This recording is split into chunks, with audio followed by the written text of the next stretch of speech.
Alright, welcome to part 3, the final part of this beginner guide. I really appreciate it. If you made it through all the parts, thank you very much. And even if you skipped straight to this one, because this is all the info that you needed, I appreciate you very much for watching.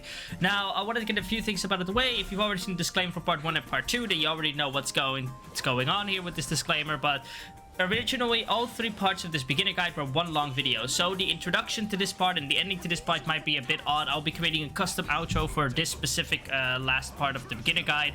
That's all I wanted to say. I hope you guys enjoy it. This is already a relatively short part, and I'll see you guys again in the outro. Bye-bye.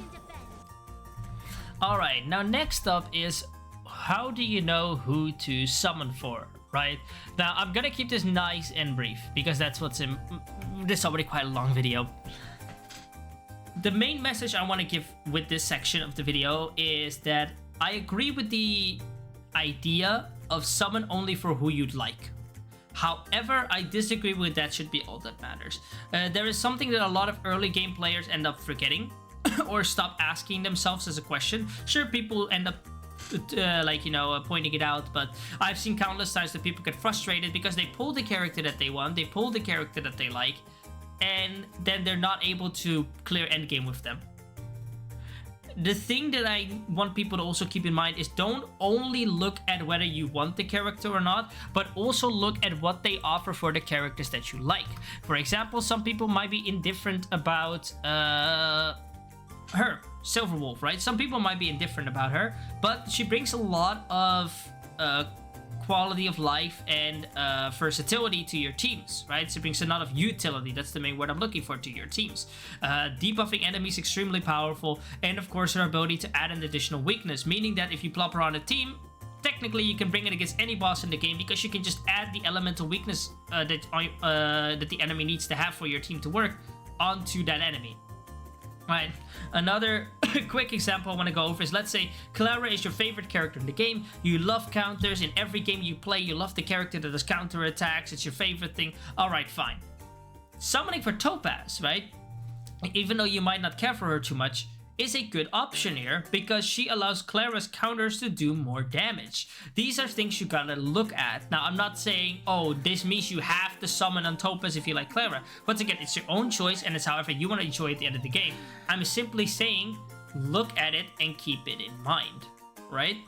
The last thing I wanted to get over as well is that disliking a character. If you completely hate a character, like let's say that you... let's actually get a unit out with that's a 5-star. Let's say that for some reason you hate Imbibber de Lune, you don't like his character, you don't like his design, something about him, right? And it's like, well, I have a team that could really work around him. That's not how it works, but let's just say hypothetically speaking, right? If you don't like him, don't summon for him. It's genuinely that simple. The game is about having fun, right? You have to, and if there is a character you really dislike, but it helps one of your favorite characters, you have to outweigh it. Do you think your favorite character might need it? Do you think you're even going to be able to enjoy your favorite character without their potentially best support? If you can, and there's a good budget option that you have that works perfectly fine, then don't. But let's say that there's no other slot, you're going to have to make a decision at that point, do you want to or not. So that's the main quick message I want to get out there. Yes, summon for what you like, I agree, but just whether you like a character or whether you're indifferent about them, that difference specifically should not be the be-all end-all when it comes to whether you should summon for a character or not. Let's get over to the last section of the video. Alright, so this section is going to be talking about how to farm materials, in what order, etc. Now, it is very important that a few things here get noted, because you can very easily spend your stamina on useless things. So let's first go for what stamina is. It's this thing called Trailblaze Power. You have a limited amount of it a day. A limited amount. You can use your reserve, which is it gets heaped up here if you go over the limit at a lower rate.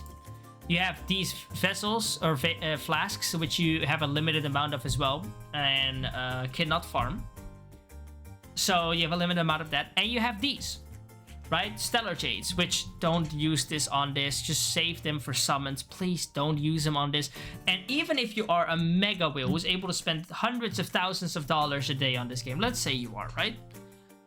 every time you use this, it gets more expensive and there's a limited amount of exchange. So yes, there is a, by definition, limited amount of times you can farm stuff every day. So it is limited. Now that we know that, let's go look into all the stuff you could potentially spend it on. Now, obviously, you could spend it in the simulated universe, but we'll talk about, well, we'll not talk about this, but you'll get more than enough free materials a week to spend on this. This falls into the last category. We'll get into it later. First things first, you have golden calyxes. These are materials to level up your icons, level up your characters. This is materials that you need to basically do anything in the game. You can farm this if you want. I don't highly recommend it. From events and from the battle pass, you usually end up getting enough, especially if you buy the battle pass. You get more than enough to get around with. There might be moments where you're low, but that's what it is. You get double drop events of this every once in a while. I do highly recommend doing it then, because then it's actually quite worth it. Next, we have these Galax Crimsons. Now, before we're going to talk about what those are, we need to quickly speak where you use them. When you have a character, there is a few things you can do. You can give them a Lycone, and you can level up the Lycone and ascend them to give them more stats. Higher stats is basically the things right here. Next up, you have Traces. Now, these are abilities that I'm actually going to pick a character that I haven't done all the traces for yet, so that you can actually see how it works. You can use materials to level them up. Now, these are general materials. You get them from playing Simulated Universe, doing the event, doing story, doing basically anything. You get these things, breaking objects in the overworld. Now, you have these trace materials, right? And these trace materials you can farm. And then you have the weekly boss materials. Now, these two we're going to be talking about right now. Trace materials and weekly boss materials. Oh, right. I forgot to show you guys. If you spend that on a trace, right? Something goes up. So here you can see it's 45%. You don't need to read the rest. And now it is 49%. And if I do it again, it goes up to 54%. So it's guaranteed value. No matter what, if you are able to spend it on a character, they do better. Simply what it is, right? So, if we go back to over here, we have Stagnant Shadows. You have a Calyx Crimson. And you can farm these materials. You are guaranteed a certain amount every run.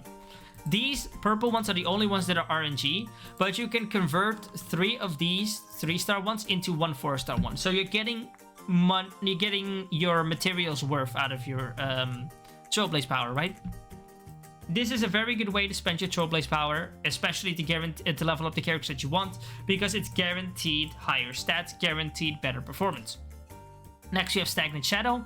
Now, where do you use these, right? You use these materials here to level up your characters even higher.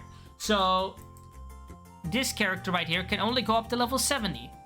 But if I wanted them to go up from level 70 to a max of 80, right? It says right here. I would need to farm these materials, 28 of them. And then I can increase his level cap from 70 to 80. And you can do that right here by farming Stagnant Shadow, right? Another great thing to spend your stamina on if you need these materials, because you are guaranteed to get the resource. I always recommend farming it on the highest difficulty that you can, but you are guaranteed to get the resource no matter how high level you are, no matter what difficulty you play, you are guaranteed to get something. Next up, we have Echo of War. These are weekly bosses, very, very strong bosses. And you can only do them 3 times a week. Right? You can choose however you want to, though. For those who came from Genshin, it's not a one-time per person thing. So if you wanted to farm this guy 3 times in a week, you can. This guy 3. If you wanted to farm each of them 1 times, you can. But it's a 3-time max, and that's it. You can go in from beyond that. So you farm these materials from it. Every character, some characters use this one, some characters use this one. Like the other character that I just showed uses this one, which I still have to unlock that boss. You unlock these through story mode. So this is another great thing to spend your stamina on every week, because it's guaranteed rewards that are guaranteed to level up your character, right? Into a stronger state of being than they were before. Then we get to the worst things to spend your Trailblaze power on early on, and that is artifacts and relics. So these things here that I showed off earlier in Simulated Universe, and these. Now, why are they so bad to spend them on? Now, first of all, never do it unless you are on the highest difficulty. If you haven't unlocked the highest difficulty yet, don't do this. Right? Just keep playing the game, keep leveling up your character, keep leveling up your account. When you farm gone to the highest difficulty, you can start farming these. Now, what do they do? If we look at our relics here, right? Let's pick our Sela relics. And we go over to the helmet. We have here a bunch of crit rate and crit damage, right? Very nice, crit rate and crit damage. But if we look to like another one, this one only has crit damage. This one only has crit rate. I want both. It's all RNG. It's all random. It's completely random what you get. Every 3 levels you level this thing up, right? You either get a 4th one, which if you already have them, or one of the stats levels up. If my defense leveled up or my effect hit rate, it would have done nothing for my Sela. It would have been useless. Those stats didn't do anything. I got very lucky that I got this piece that has it all in crit damage, but it's very RNG reliant. This one as well. Look at this. Some went into my defense because defense is normally 5 point something percent or 4 point something percent. That could have gone into my crit rate. That could have gone into my crit damage. Have more of those two. Defense doesn't matter here. And that's what I'm trying to say. Now here is the worst part. You have these pieces here, which this is also random. You can get crit rate. You can get effect hit rate. You can get crit damage. You can get attack. You can get, let's see, which ones did I unlock? You can get HP. You can get defense. You can get all these stats. So not only do you need to RNG the top stat, you need to RNG then the ones that come below it as well. It's all here, same thing. It's all a bunch of randomness. All random. So that means that you could spend 5,000 stamina on it. No joke, 5,000 stamina of this you could spend and not get a piece that's better than what you're currently running. And that's why I'm saying don't spend it on that when you could spend it on traces and all this other stuff. Now, there's one thing that people tell you to never farm relics before you can get gold. One thing I do recommend is if you want to, get enough pieces of the relic to make a full set. So you can get these boosts from having the full set, because these boosts are as good as you get. They don't get better, they don't get worse. Right? So get like 4 pieces of this, for example, you're fine. Even if they're 3-star, you're fine. But don't go farming to get good stats on the individual relics. It is not worth it until you are later on in the game. We have the highest difficulty of this to fight, because then it's the closest thing to being worth something. And you could always just do this, and this gives you more worth anyway. Hello everybody, here's editing me again, and I wanted to do a general outro for these videos. Now, a few things I wanted to cover in this outro because I think it's important for every part to know about this is, one, I want to talk about where I get my information from, where I hang out and talk to people about Honkai Star Rail, right? So, place where you can get more information, something about leaving comments and having questions, and of course, about the parts in general. Now, the quick thing I wanted to say here is that I wanted to promote 2 main locations. Obviously, I have my own Discord server, right, in the description down below. But there's 2 other Discord servers I want to promote in the description down below. And those are the 2 places where I go to talk Honkai Star Rail, to get advice, to ask questions, or help other people if they have questions. It's basically my hangout spaces for anything Honkai Star Rail related. Now, the first one is also the first one I joined and the first one I spoke in about Honkai Star Rail primarily, and that is my friend AkmalDL, aka Mike's Discord server. A long-term friend of mine. It's there's a lot of people in there who really know their stuff when it comes to Honkai Star Rail, and I chat in there very often. We also have a channel for future content, conversations, and all that. So feel free to come check it out. I'll link in the description down below. It's AkmalDL's Discord server. The second Discord server is one I joined later and also was created later. That's the main reason why. It is from also my long-term friend Minato Flash. It is his Honkai Star Rail Discord server. He made one dedicated purely to that. And it's one where I'm also very active in. There's also a lot of fun people in there that talk about Honkai Star Rail and other stuff. So if you want to have some nice small communities, or small is a relative term, but you get what I mean, not like the main court, where you're able to find people who love to give you help and advice whenever you're new, and you can be surrounded by other people who play the game. Those are 2 very good places to look. So that's the first thing I wanted to know. The second thing, I made this guide with the intention of being something that I would have found helpful if I was new to the game and trying to figure out how stuff works. Now, I'm sure I have not covered everything, right? There's no way I could have covered everything that the beginner player would like to know. If you have any questions, that is not covered in any of the other parts, which you can just see in the title, I assume, what covers what part, or from the introduction of part 1. And you still have questions, feel free to ask it in the description of the parts, right? In the comment section of the parts, I mean, and I will do my best to try to answer as many questions as possible. Maybe other people will be faster than me and answer your questions beforehand. So yeah, there you go. Or of course you can join the earlier mentioned Discords, and they can help you in there as well. Another thing is feedback. If you have any feedback or a difference in opinion to what I stated and what I advise, that's perfectly fine. Feel free to tell me in the comment section if you are willing. Just one thing I want to make clear, please keep it civil, right? I'm not just talking about when it comes to feedback to me, but also asking questions and responding to people who asked questions, or responding to other people who gave feedback. Keep it nice, keep it civil, because I love getting feedback, I love getting constructive criticism, but not when we have to do it in a childish way with snarky remarks and all that. Just tell it the way it is, be nice and polite, and hopefully we're all able to gain something from this.